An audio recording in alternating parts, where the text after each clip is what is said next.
Hoje nós vamos começar a falar sobre calvinismo. Eu dei essa aula na igreja, mas houve problemas técnicos e a gravação não pôde ser aproveitada. Então, devido à importância dela, eu estou repetindo ela aqui para que a gente possa ter a continuidade das aulas que nós estamos tendo na escola bíblica.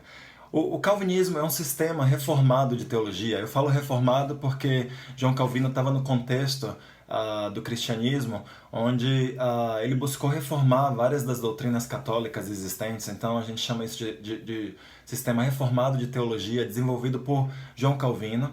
E esse sistema influencia a maioria das igrejas protestantes evangélicas hoje. Como eu disse, o João Calvino fez parte de um movimento muito maior, que é o da Reforma Protestante, junto com o Zwingli, junto com o Lutero, que buscou reformar o sistema católico no qual esses homens estavam inseridos. Calvino defendeu um retorno para a Bíblia e ele particularmente foi muito influenciado pelos escritos de Agostinho. O contraponto do calvinismo seria o arminianismo. O arminianismo teve origem num teólogo chamado Jacobus Arminius, que acreditava basicamente que o homem tem a capacidade de escolher o bem. O calvinismo ele pode ser descrito em inglês por um acrônimo que seria tulipa em português. Ele quase dá certo em português, mas o acrônimo significa o seguinte: o T de tulipa, vou chamar tulipa para facilitar aqui, mas o T significa que é total a depravação. O U significa incondicional a eleição. Incondicional em inglês começa com U, unconditional, mas em português a gente traduz isso para incondicional a eleição. O L significa limitada é a graça. O I, irresistível é a salvação. E o P, a perseverança dos santos. Então hoje a gente vai começar a falar das duas primeiras. Vamos falar aqui sobre total é a depravação, do acrônimo tulipa. Então, o que essa doutrina significa? De que basicamente não há nada de bom no homem caído. Antes de se converter, todas as suas ações e seus pensamentos são pecaminosos e egoístas. Portanto, não há absolutamente nada que ele possa fazer para se salvar. O homem, segundo essa doutrina, nasce com o pecado original. Assim que a vida é concebida, ainda na barriga da mãe, ele já é culpado de pecado. Ainda de acordo com essa doutrina, a salvação é completamente de Deus. E o homem não tem nenhuma parte a cumprir nisso. Somente quando o Espírito de Deus age em uma pessoa e lhe permite acreditar, então essa pessoa pode ser salva. Algumas das passagens mais comuns usadas para descrever essa doutrina estão lá em Efésios 2, versículo 1, que lê o seguinte: vocês estavam mortos em suas transgressões e pecados. Romanos 3, versículo 12. Todos se desviaram, tornaram-se juntamente inúteis. Não há ninguém que faça o bem. Não há nenhum sequer. Salmo 51, versículo 5. Eu sei que sou pecador desde que nasci. Sim, desde que me concebeu minha mãe. Romanos 5, versículo 12. Portanto, da mesma forma como o pecado entrou no mundo por um homem, e pelo pecado a morte, assim também a morte veio a todos os homens, porque todos pecaram. Então, eu quero tentar ser o mais justo possível com o sistema calvinista, e eu de fato acredito que vários desses pontos do sistema reformado calvinista trazem ênfases bíblicas apropriadas à nossa fé, ainda que eu discorde em última instância do ensino dele. Mas o que a gente vê de ênfases bíblicas apropriadas no ensino da depravação total? Bem, essa doutrina enfatiza a perdição do homem, enfatiza o pecado humano. E certamente essa é uma ênfase que é muito bem-vinda na sociedade moderna, onde pecado virou palavrão. Falar do pecado das pessoas, ou anunciar que algo é pecado, é quase que ofensivo para as pessoas. Também é uma ênfase que falta em muito da religiosidade moderna, onde as pessoas estão envolvidas em rituais vazios, mas se orgulham de suas boas ações, ou de seu status, ou de ter nascido numa família cristã, mas cuja vida carece de poder do Espírito. De fato, há pouco quebrantamento no mundo religioso que leva à salvação. Então essas ênfases são bem-vindas do sistema religioso calvinista, da doutrina de que a depravação é total. No entanto, Existe um erro bíblico enorme nessa doutrina. Dizer que o homem é egoísta, dizer que o homem tende à maldade, dizer que a natureza humana é tendenciosa ao pecado é uma coisa. Dizer que o homem não é capaz de qualquer tipo de bem é outra coisa bem diferente. E algo que, em última instância, eu não acredito, eu não vejo a Bíblia afirmando. Efésios 2, por exemplo, de fato ensina que nós estávamos mortos em nossas transgressões e pecados. Mas isso não tem nada a ver com o fato de que nós não sejamos capazes de fazer o bem. Tiago fala que aquele que transgride uma só lei é culpado de transgredir toda a lei. E todos nós pecamos. Isso é um ensino claro na Bíblia. Então, de fato, Efésios 2 é correto, mas não justifica o ensino de que o homem não seja capaz de fazer o bem. Romanos 3, quando fala que não há um homem sequer que busca Deus, não há nenhum sequer. Paulo está usando uma linguagem hiperbólica, uma linguagem exagerada aqui, para fazer o ponto dele. Em Romanos 1, ele descreve basicamente que os gentios estão completamente perdidos, que eles têm a consciência deles, os acusando. Em Romanos 2, ele prossegue dizendo que os judeus estão completamente perdidos, sem exceção. E no capítulo 3, ele conclui dizendo, olha, não existe ser humano algum que esteja bem com Deus. Todos estão perdidos, da boca dos homens saem maldades, não há um que busca Deus. Paulo não está afirmando que o homem não seja capaz de fazer qualquer coisa boa em sua vida. Ele está dizendo que a inclinação natural do homem é voltada para o mal. Gênesis 6 afirma isso também, quando Deus viu que as inclinações do homem são voltadas para o mal. Isso não quer dizer que nós não possamos vencer nossas inclinações e fazer o bem. Isso nem quer dizer que uma pessoa que não seja cristã não possa vencer em alguns momentos suas inclinações boas e fazer o que é o bem. Salmo 51, Davi usa de uma linguagem poética. Ele tinha acabado de se dar conta do pecado que ele havia cometido com Batseba. E ele estava sentindo o peso, a tristeza do pecado. E ele afirma com essa linguagem poética, eu sou muito pecador, eu sou pecador desde que eu nasci. Salmos é um livro de orações, onde homens estão derramando seu coração diante de Deus. Cuidado para a gente não obter doutrinas a partir dos Salmos. Romanos 5 ensina que Adão foi o primeiro a pecar, mas não ensina que nós herdamos o pecado de Adão. O que ensina é que nós temos uma natureza humana e nós repetimos esse pecado de Adão na vida de cada um. Por isso que nós somos culpados do pecado, porque nós cometemos pecado. De forma alguma, Romanos 5 está ensinando que mesmo dentro da barriga de nossa mãe, a gente já é culpado de algum pecado cometido por outra pessoa. Várias passagens ensinam exatamente o contrário, de que quando o filho peca, é o filho que é culpado do pecado, e não o pai. E vice-versa, quando o pai peca, o filho não será responsabilizado por seu pecado. Cada um é responsável pelo seu próprio pecado. E já temos pecados suficientes, não? Para ficarmos responsáveis pelos nossos próprios. A gente não precisa se responsabilizar pelo pecado de mais ninguém. Na verdade, a Bíblia pinta que há pessoas, e dá vários exemplos disso, que são capazes de fazer o bem em determinados momentos de sua vida.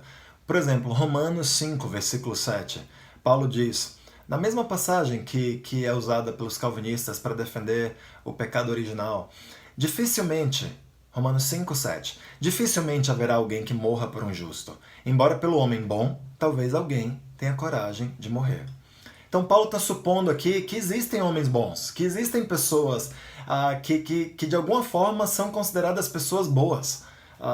Atos 10, versículos... Com isso, Paulo não quer dizer que alguém pode ser bom o suficiente para ser salvo sem o evangelho. Esse seria outro extremo ao qual nós poderíamos ir. Dizer que, tá vendo? Paulo está defendendo então que existem pessoas boas. Não, Paulo não está defendendo isso. Paulo tá comparando pessoas. Ele está dizendo que algumas pessoas são mais capazes de fazer o bem do que outras. Mas todas ficam aquém do padrão do evangelho. Então precisamos do evangelho para qualquer ser humano ser salvo. Mas isso não quer dizer que algumas pessoas não sejam capazes de fazer o bem. Ou que até mesmo qualquer ser humano não seja capaz de fazer o bem em algum momento da sua vida. Isso é contrário ao que os calvinistas ensinam, que diz que somos incapazes de fazer o bem por causa da nossa depravação, que é total. Atos 10, versículo 2, diz, Ele, se referindo a Cornélio, e toda a sua família eram piedosos e tementes a Deus. Dava muitas esmolas ao povo e orava continuamente a Deus. Então aqui é um exemplo claro. Continuando no versículo 35, a Bíblia fala que de todas as nações, Deus aceita todo aquele que o teme e faz o que é justo. Então Cornélio era um exemplo de um homem que era um homem piedoso, era um homem que tinha um coração voltado para Deus, ele temia Deus. E aqui Pedro conclui dizendo que Deus aceita todo mundo que o teme, todo mundo que faz o que é justo. Existe a capacidade do homem de fazer o que é justo. Certamente não é uma capacidade sustentada, ninguém consegue viver sua vida aqui na Terra fazendo consistentemente, repetidamente o que é justo, mas sim existe dentro de nós o DNA que nos torna possível fazer o que é correto aos olhos de Deus. Que tolice, não? Seria Deus mandar as pessoas escolherem o que é bom, se elas não tivessem a capacidade de escolher o que era bom. Em Ezequiel, capítulo 33, versículo 11, a Bíblia diz: Diga-lhes, juro pela minha vida, palavra do soberano, o Senhor, que não tenho prazer na morte dos ímpios. Antes tenho prazer em que eles se desviem dos seus caminhos e vivam. Voltem-se dos seus maus caminhos. Por que o seu povo haveria de morrer, ó nação de Israel? Então aqui de novo, Deus está fazendo um apelo a todos os seres humanos: voltem. Decidam escolher a vida, se desviem dos seus caminhos, vivam. Que Deus, no mínimo, masoquista se Ele nos mandasse fazer uma escolha e, ao mesmo tempo, não fosse possível nós fazer essa escolha. Ao meu ver, essa doutrina contraria e contradiz passagens como essa. No que diz respeito à salvação, o calvinismo subjuga grosseiramente a parte que o homem desempenha ao aceitar a salvação que Deus oferece. Certamente a gente concorda que a parte de Deus, a parte que Deus faz ao nos salvar é imensa. Por mais que a gente quisesse nos salvar e fizesse coisas boas para nos salvar, se dependesse das nossas obras, então jamais conseguiríamos nos salvar. Não existe pessoa boa no mundo o suficiente, com boas obras o suficiente, que possa ganhar a salvação. Então a salvação é pela graça, nós concordamos com isso, não há nenhum problema em aceitar essa doutrina bíblica e saudável. A parte que o calvinismo subestima é que mesmo a parte de Deus sendo enorme, existe uma parte pequena que cabe a nós e que é dada ao homem a escolha de fazer. E nós somos capazes de responder a esse chamado. Então essa partezinha que é pequena comparada de Deus, mas que existe e que é essencial, somos nós que somos capazes de fazer. E isso é algo bom que nós fazemos. Se nós fazemos isso, essa parte boa, não quer dizer que nós somos merecedores da salvação, ou que nós compramos nossa graça, mas nós respondemos ao que Deus está oferecendo para nós. É uma ilustração, é uma situação parecida, como, imagina se você estiver afogando, se o seu navio estiver naufragado, e chega um outro bote de resgate e lança um salva-vidas sobre você. Você, naquela situação, no mar gelado ou no mar infestado por tubarões, você jamais se salvaria sozinho. Não importa quanto você fizesse, quanto você remasse, quanto você nadasse, você não teria forças para chegar até a sua salvação. Mas ainda que alguém ofereça um bote salva-vidas para você, você precisa pegar nesse bote. Você precisa aceitar a graça que está sendo oferecida para você. O calvinismo erra porque ele nega que o homem tenha livre-arbítrio, em última instância. Que ele é verdadeiramente, no sentido mais pleno da escolha, que ele seja capaz de escolher algo bom. Um dos corolários dessa doutrina, uma das consequências dessa doutrina é o batismo infantil. Como o homem é depravado totalmente, ele nasce, se ele morrer antes de poder reafirmar a fé dele, então ele morre culpado de seus pecados. Então começou-se a prática de batizar crianças, bebês, que supostamente os livraria da culpa desse pecado original. No entanto, as passagens bíblicas que falam sobre batismo deixam claro que o batismo é um ato a ser praticado somente por pessoas capazes de escolher o bem. Somente por pessoas que sejam capazes de reconhecer seus erros, de se quebrantar diante dos seus pecados e de escolher a Deus. Então essa doutrina do batismo infantil é outra que contraria inúmeras passagens bíblicas. Toda essa doutrina da depravação total tem um elo lógico com a próxima parte da doutrina, da eleição incondicional. Na verdade, todo sistema calvinista, ou ele fica de pé junto, ou ele cai junto. Isso são os próprios calvinistas que afirmam. É um sistema muito coeso, que tem lógica entre cada um desses 5 pontos que compõem o tulipa. O elo com o próximo componente da doutrina tulipa é o seguinte: a depravação total conduz à eleição incondicional. De que forma? Como não há nada que o homem possa fazer para salvar a si mesmo, então Deus sozinho decide quem será salvo. Ou seja, a eleição, Deus escolher pessoas, é algo incondicional, independe completamente do que o ser humano possa fazer. Então, vamos falar agora sobre a eleição incondicional. Em inglês, novamente, o incondicional começa com U, então seria unconditional election. E aí a gente teria o U do tulipa. Em português fica a eleição incondicional. Essa doutrina basicamente diz que o homem é predestinado, que Deus escolhe as pessoas que serão salvas. A decisão de quem vai ser salvo é uma decisão 100% de Deus, e o homem não tem absolutamente nenhuma parte a desenvolver, a fazer nessa escolha. Ele decidiu antecipadamente quem será salvo. Mesmo antes de criar cada pessoa, ele já decidiu: você vai ser salvo, você não vai ser salvo. Não só não há como nos salvar a nós mesmos, mas mesmo que quiséssemos ser salvos, a menos que Deus já tivesse nos escolhido, não teríamos chance de ir para o céu. Um dos corolários dessa doutrina é que, assim como Deus escolhe as pessoas para ir para o céu, Deus automaticamente escolhe as pessoas que vão para o inferno. Seria a doutrina da reprovação. Enfim, vamos ver aqui algumas passagens que são usadas pelos calvinistas para explicar essa doutrina. Em Efésios 2, versículos 8 ao 9, a Bíblia diz: pois vocês são salvos pela graça, por meio da fé. E isto não vem de vocês, é dom de Deus, não por obras, para que ninguém se glorie. Então a fé aqui é um presente de Deus, ou seja, ninguém pode tê-la se a fé não vier de Deus. Em Atos 13, versículo 48, outra passagem usada pelos calvinistas, a Bíblia fala: ouvindo isso, os gentios alegraram-se e bendisseram a palavra do Senhor, e creram todos os que haviam sido designados para a vida eterna. Apocalipse 20, versículo 15. Aqueles cujos nomes não foram encontrados no livro da vida foram lançados no lago de fogo. Então isso aqui fala sobre um livro de vida que Deus mantém, onde Deus mantém o nome das pessoas que vão ser salvas no último dia. Romanos 8, versículo 29. Pois aqueles que de antemão conheceu, também os predestinou para serem conformes à imagem de seu Filho, a fim de que ele seja o primogênito entre muitos irmãos. Então essa passagem aqui menciona a predestinação. Então, segundo os calvinistas, obviamente, já foi determinado por Deus quem vai ser salvo, independente de qualquer escolha que nós façamos. Romanos 9, versículos 11 e 18. Ao meu ver, essa é a passagem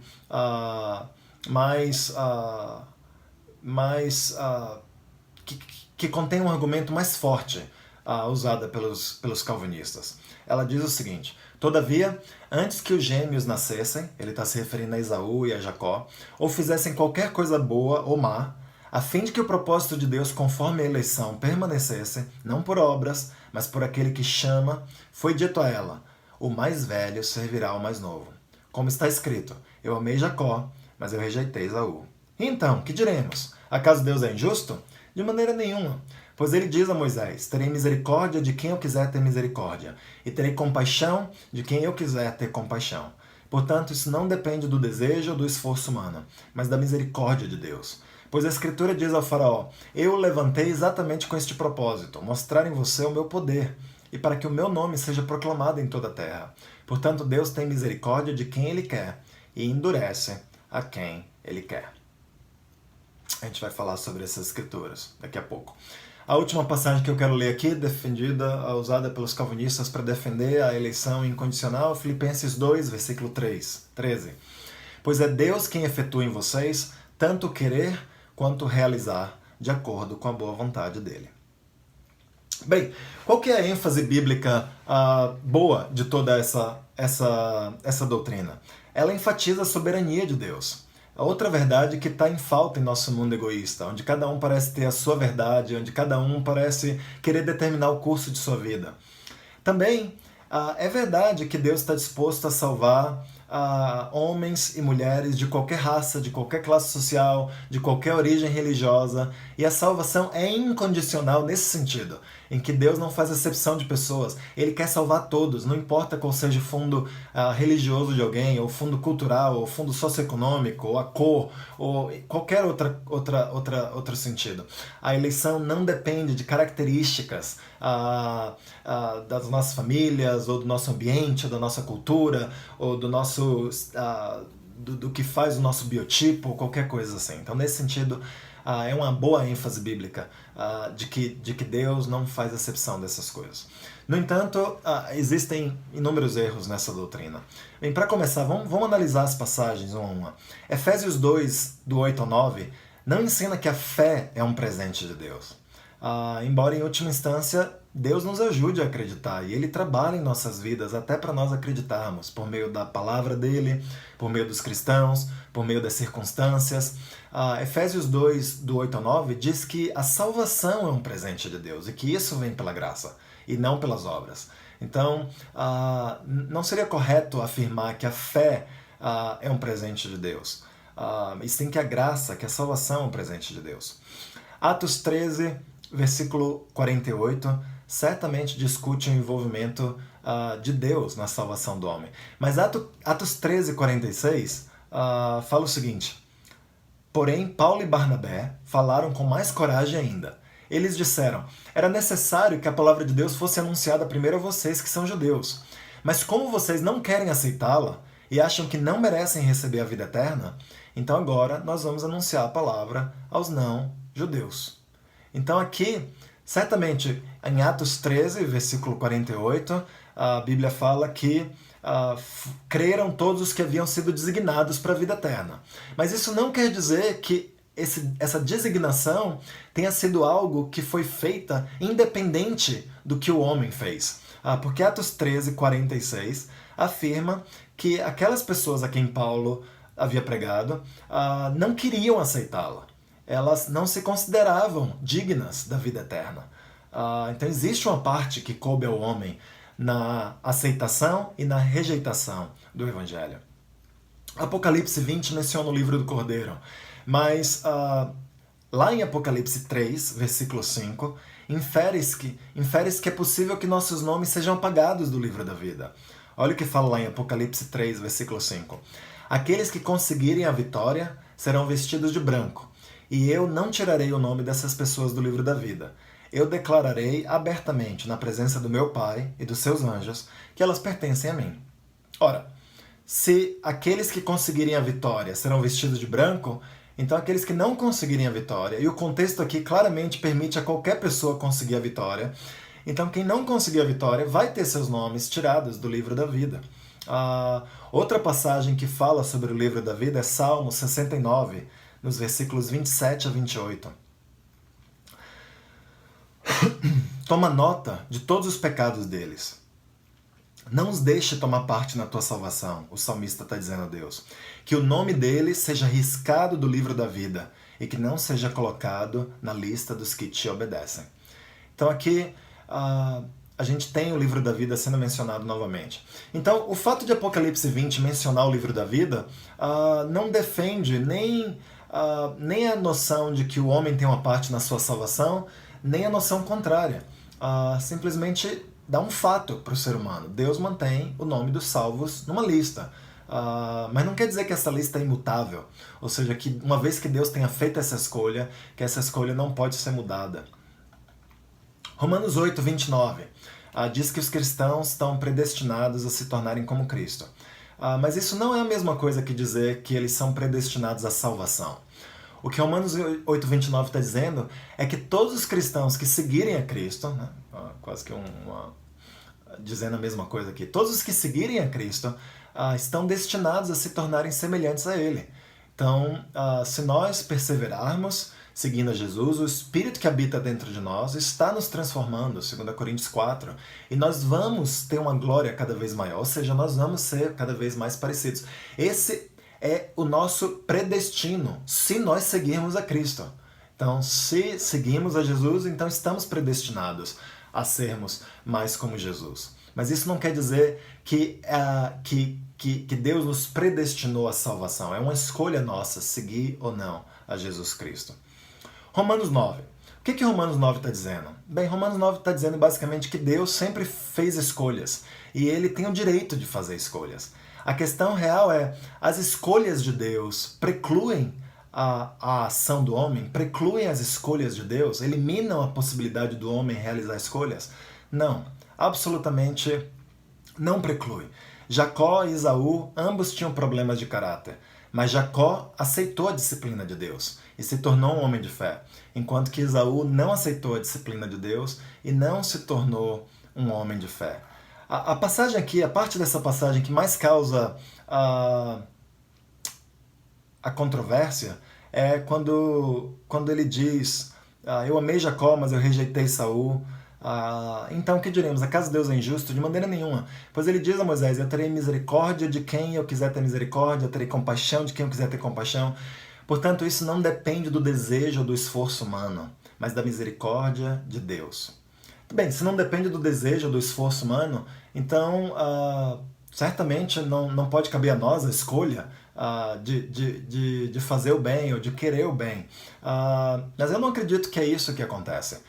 Eu acho que o testemunho bíblico aponta em outra direção. Por exemplo, pensando no faraó aqui, Moisés versus faraó. Moisés teve um relacionamento extraordinário com Deus, certo? O coração dele foi sendo amolecido por Deus, enquanto que o faraó foi sendo endurecido por Deus. Então, o ponto não é que a passagem atribua o endurecimento do coração do faraó a Deus. Na lógica judaico-cristã, todas as coisas são atribuídas a Deus. Então, como Deus permite todas as coisas, mesmo que o coração do faraó, mesmo que ele tenha dado passos para endurecer seu coração, isso pode ser atribuído a Deus. Mas não é que Deus tenha sido a causa do endurecimento do coração do faraó.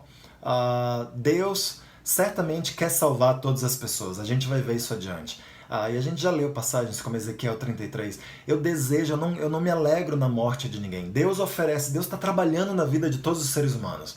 Ele quer que todas as pessoas sejam salvas. Então, se o nosso coração não é suave para responder à graça de Deus, Deus vai continuar trabalhando no coração das pessoas. Até o último dia em que um ser humano está vivo, é dia de salvação. Deus pode salvar essa pessoa. No entanto, não são todas as pessoas que são salvas. Ou seja, algumas pessoas respondem a essa ação de Deus e amolecem o coração em algum momento e conseguem se voltar para Deus, enquanto que outras pessoas resistem a isso por meio de suas ações, por meio de seus pensamentos e endurecem seu coração em vez de amolecerem. Quando a Bíblia fala que isso não vem da vontade ou do desejo, do esforço humano, claramente não vem do esforço. Ninguém pode fazer alguma coisa para ser salvo. Se a salvação dependesse do nosso esforço, jamais poderíamos ser salvos. Mas não depende nem do desejo. O que isso significa? Isso significa que, como Paulo fala em Romanos 3, que não há ninguém que busque a Deus, não há ninguém mesmo, não há nenhuma palavra que saia do nosso coração.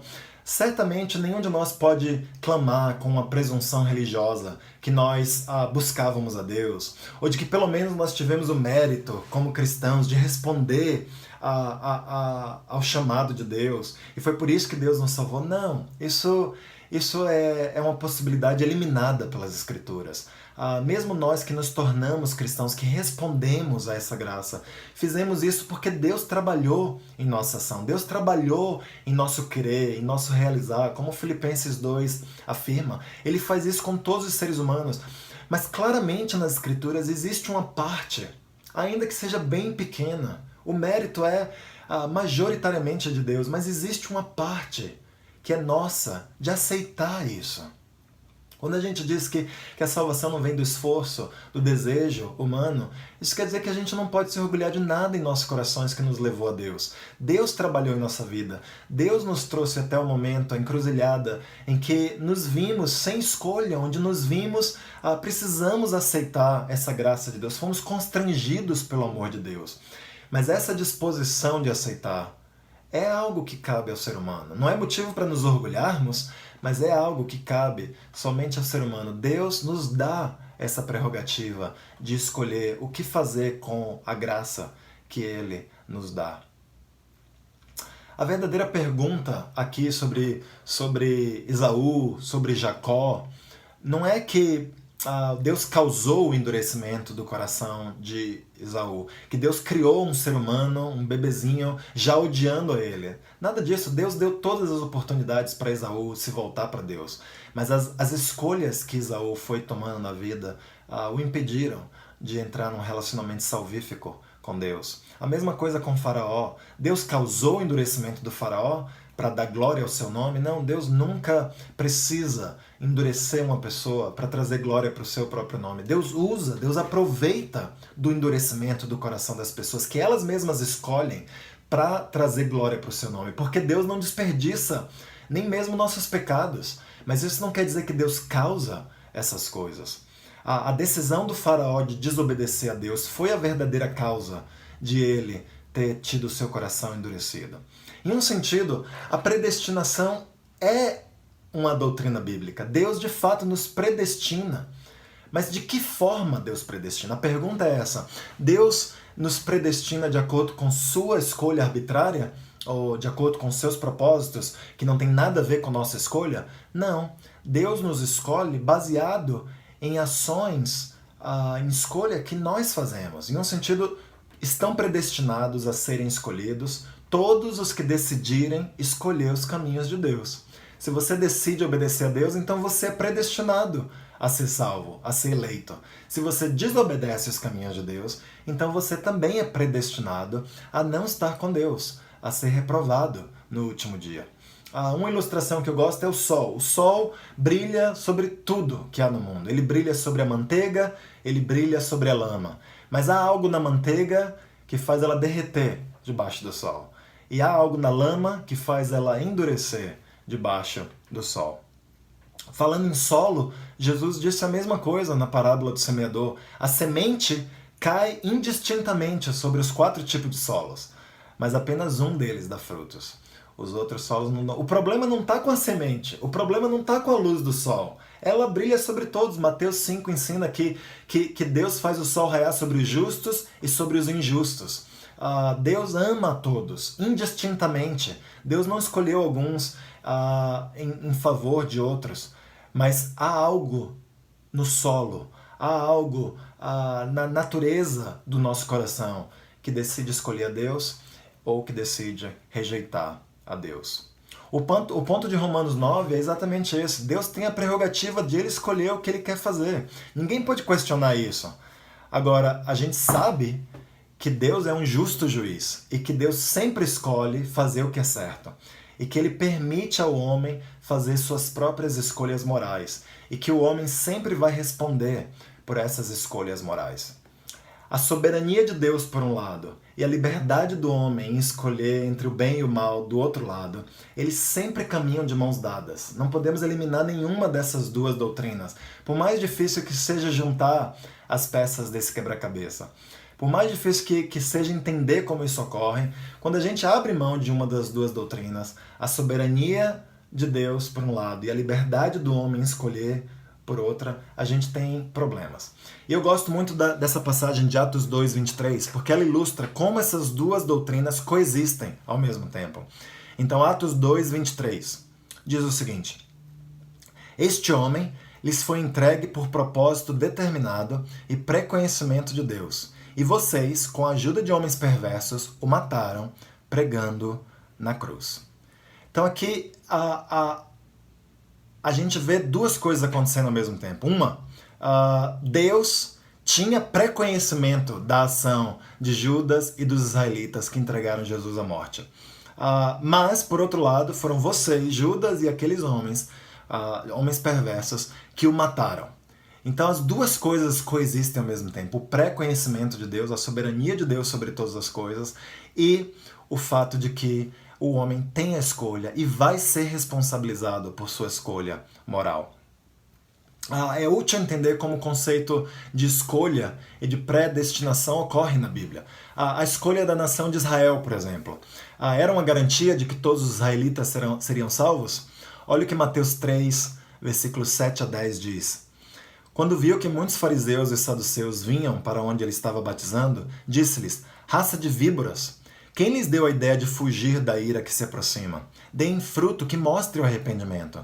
Não pensem que vocês podem dizer a si mesmos, Abraão é nosso pai. Pois eu lhes digo que destas pedras Deus pode fazer surgir filhos a Abraão. O machado já está posto à raiz das árvores, e toda árvore que não der bom fruto será cortada e lançada ao fogo. Então, a nação de Israel havia sido escolhida, mas a sua eleição não era incondicional. Se eles não dessem os frutos que Deus esperava deles, a escolha deles seria revogada, como de fato foi, como parece ter sido nas primeiras décadas depois do começo da era cristã. Em Atos 10, versículos 34 e 35, então Pedro começou a falar, agora percebo verdadeiramente que Deus não trata as pessoas com parcialidade, mas de todas as nações aceita todo aquele que o teme e faz o que é justo. Então, a sua eleição, a eleição de Israel sempre foi condicional, sempre foi baseada no que as pessoas escolhem fazer com sua vida, do que a nação escolheria fazer com sua vida. Isso já era verdade até mesmo antes de Cristo. 3 analogias podem ser úteis aqui para nos ajudar a conciliar esses dois conceitos. Primeiro, pensa num trem ou no metrô. Você embarca em um vagão de metrô aqui em São Paulo, na linha amarela, cujo destino está marcado lá, claramente. Estação da Luz. Esse destino foi decidido com antecedência, certo? O vagão vai parar na Estação da Luz. Em um sentido, a Estação da Luz é o seu pré-destino. É um destino que foi concebido previamente. Se você sobe no metrô, enquanto você está na estação do metrô, você vai chegar na Estação da Luz, a não ser que um acidente aconteça. Se, no entanto, você sair do trem, então você perde a sua predestinação. O vagão ainda vai para a Estação da Luz, mas só que você não vai chegar mais lá. A não ser, é claro, que você volte para o trem. Então essa analogia, ela pressupõe, ao contrário do calvinismo, que nós temos a escolha de ficar no trem ou de sair do trem. Se você fica no trem seria o equivalente a eu obedeço e persevero em seguir os mandamentos de Jesus. Então, se eu fico no trem, se eu obedeço a Cristo, eu tenho uma predestinação. Eu vou chegar lá no fim. Não importa o que acontecer, não há pecado grave o suficiente. Não há coisas que eu possa fazer. Se eu perseverar em obedecer, quando eu peco, eu me arrependo, eu volto a buscar Deus e eu não desisto desse processo. Então você vai chegar lá. Isso é uma alegria, uma promessa que nós temos. No entanto, se você desistir de obedecer, então você perde sua predestinação. Você não vai chegar mais ao seu destino final. Outra ilustração é pensar numa vista aérea.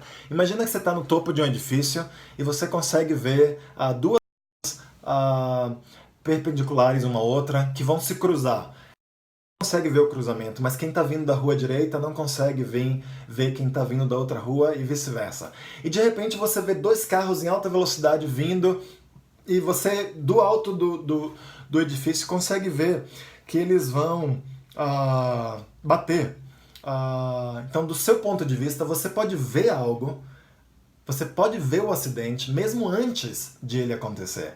Mas você é responsável pela colisão? Não. Então, o fato de você ter o conhecimento prévio não implica que você causou o acidente. Mas você já sabe disso. E Deus, de fato, sabe de tudo. Deus é atemporal. Deus está fora da nossa dimensão de tempo. Deus vê o nosso dia, o último dia da nossa vida aqui na Terra, como Ele está vendo o nosso dia, como nós vemos o dia de ontem. Na verdade, Ele vê até com muito mais detalhe e profundidade. Mas o fato de Deus saber do futuro não quer dizer que Ele causa o futuro. A cada dia, Deus está trabalhando em nossa vida para que a gente escolha fazer o que é certo. Deus já sabe o que nós vamos escolher, mas em um sentido bem real, somos completamente responsáveis pela nossa escolha de cada dia. Uma terceira ilustração é pensar num curso de uma universidade, por exemplo. Até algumas escolas fazem isso. Então, digamos que um professor faça seu plano acadêmico para sua sala de aula. E ele determina que 15% dos alunos da sua sala vão receber um A. Ele determina que 30% vão receber um B, que 30% vão receber um C e que os outros não vão passar na prova dele, no curso dele. Então, o professor, ele predestinou os 15 melhores alunos da aula a receberem um A, mesmo antes de saber quem seriam os alunos. Ele predestinou quem tiraria um B, ele predestinou quem tiraria um C, e ele predestinou quem tiraria um C. Isso acontece em muitas universidades ao redor do mundo. Dependendo de como as pessoas respondem ao plano, então alguns estão destinados a tirar A, B, C ou notas piores. A boa parte do cristianismo é que a nossa salvação não depende de comparação com outras pessoas. Deus predestinou todos aqueles que se rendem a Jesus Cristo a tirarem um A. A gente não é comparado com B, C, um entre nós. Mas se você não desiste de seguir firme com Jesus, você é predestinado a tirar um A na cartilha de Deus. Então, essa é uma boa notícia para nós, para nos assegurar, para nos dar conforto em nossa salvação, em nosso relacionamento com Cristo, para que a gente não viva culpados, ou ansiosos, ou com medo de perdermos a salvação. Precisamos estar alertas, mas não inseguros sobre se Deus vai nos abandonar ou se não vai nos abandonar. Se nós não desistirmos, então é certo que vamos estar com Deus no final. Várias passagens falam sobre isso, eu vou ler duas delas. Efésios 1, versículo 5. Em amor nos predestinou para sermos adotados como filhos por meio de Jesus Cristo, conforme o bom propósito da sua vontade. Então, em amor nos predestinou, Deus nos predestinou para sermos adotados como filhos, se vivemos obedientes à sua mensagem. Efésios 1, versículo 11. Nele, em Jesus, fomos também escolhidos, tendo sido predestinados conforme o plano daquele que faz todas as coisas segundo o propósito de sua vontade. Então isso aqui é outro encorajamento para nós. Nós fomos predestinados, nós somos escolhidos previamente por Deus, de acordo com a nossa escolha de ter Deus ao nosso lado, de responder a essa graça de Deus. 2 Tessalonicenses 2, versículo 14. Foi para isso que Deus os chamou, por meio do evangelho que anunciamos, a fim de que vocês tomem parte na glória do nosso Senhor Jesus Cristo. Então essa escritura aqui novamente ensina claramente que é Deus quem nos chama. É verdade, foi Deus que nos chamou. Deus que agiu em nosso querer, que criou interesse em nós para a gente estudar a Bíblia, para a gente se interessar pelas coisas espirituais. Mas em algum momento desse processo, houve a nossa decisão de querer isso, de perseverar, de lutar contra a nossa natureza humana, de decidir responder a esse evangelho. O chamado de Deus, é Deus quem nos chama, mas ele não é um chamado arbitrário, não é um chamado que cabe 100% a Deus, nem é um chamado que é realizado somente por meio de sensações estranhas, que a gente não consegue explicar. O chamado é por meio do evangelho. Ou seja, é quando a gente ouve a mensagem do Evangelho, é quando a gente a estuda, como Atos 17 ensina, é quando a gente persevera em obedecer esse Evangelho, como Tessalonicenses ensina, que nós respondemos. Ou seja, Deus nos chama, sim, por meio do Evangelho, e nossa reação ao Evangelho é essencial. Existe um elo inseparável entre o Evangelho e a obra santificadora do Espírito. Ninguém é salvo no vácuo, do nada, só porque Deus escolheu. Romanos 10, dos versículos 13 a 17 diz: como dizem as Escrituras Sagradas, todos os que pedirem a ajuda do Senhor serão salvos. Mas como é que as pessoas irão pedir se não crerem nele? E como poderão crer se não ouvirem a mensagem? E como poderão ouvir se a mensagem não for anunciada? E como é que a mensagem será anunciada se não forem enviados mensageiros? As Escrituras Sagradas dizem: como é bonito ver os mensageiros trazendo boas notícias. Mas nem todos aceitam a boa notícia do Evangelho. Foi Isaías quem disse: Senhor, quem creu na nossa mensagem? Portanto, a fé vem por ouvir a mensagem, e a mensagem vem por meio da pregação a respeito de Cristo. Ou seja, aqui é uma passagem linda que menciona que a nossa resposta a essa predestinação, ou melhor dizendo, a predestinação de nossas vidas, depende da nossa resposta ao Evangelho. Alguns não aceitam o Evangelho, outros aceitam o Evangelho. Essa aceitação cabe a nós, seres humanos, não é uma escolha de Deus. Deus quer que todos escolham, mas alguns decidem rejeitá-lo. Finalmente, sobre a eleição incondicional, eu quero tecer o comentário de que eu vejo uma extrema injustiça nisso. Por mais que alguns calvinistas mais moderados tentem explicar que esse conceito de que a escolha humana, de que nós somos responsáveis por escolher, é difícil realmente enxergar como isso pode ser o caso se a escolha já foi tomada 100% por Deus e nós somos completamente incapazes de fazer qualquer coisa boa. Imagina o cenário, você está diante do trono de Deus esperando ser salvo e aí você ouve sua sentença, condenado. Além disso, Deus informa para você, olha, seu destino foi selado antes mesmo de você nascer. Não poderia ter havido qualquer coisa que você fizesse para mudar o seu destino, nenhuma esperança. Eu acredito que a doutrina pura calvinista, ela promove um conceito distorcido e um conceito negativo de Deus. Ela não está distante da realidade, não está distante da realidade dizer que no calvinismo a conversão é quase que como uma mera formalidade, já que as pessoas já foram escolhidas para serem salvas ou para serem condenadas antes mesmo de elas nascerem. Na próxima aula nós vamos fazer o elo da eleição incondicional com o fato de os calvinistas acreditarem que a graça é limitada. Então, até a próxima aula. Obrigado.